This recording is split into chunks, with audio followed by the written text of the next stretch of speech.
idea and said, how could we parse this out and have 5 steps? Okay. So 5 steps to work through. These steps are, first, I'm triggered. Yeah. Right? So it's going to show up in front of you on the kid's face. It's going to show up in your body. You're going to know you're triggered, you know, whatever that is. So the real thing that we do in that kind of I am is, you know, we walk up and we notice. Yeah. And so you kind of notice what's going on in front of you. And the flip is you don't go up and say, not today. Right.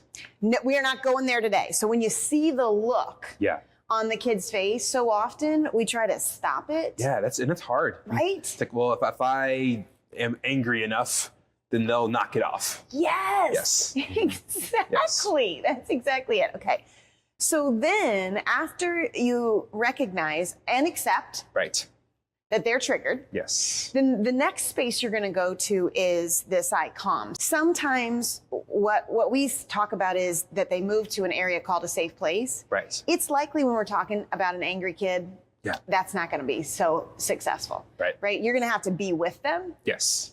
And so then when you get to the I calm, again, typically when we're working with average emotions, then they're going to take 3 deep breaths and they're going to kind of calm themselves down. Right. Not here, Jordan. Yeah. Nope.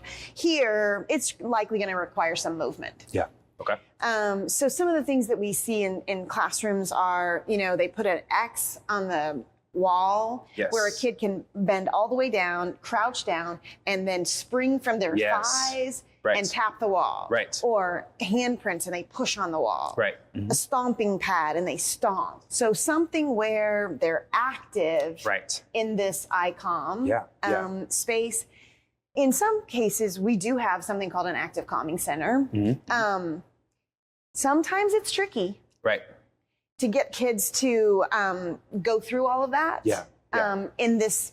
So we're going to stick to walking with them, you know, something like that. And I feel like you have to have like an acceptance, like you said earlier, because I feel like it's hard when you're the person who's doing that with them. It's very easy, like you said, if I knock it off or if I don't believe that you're justified in your feeling, we're never going to start through any steps.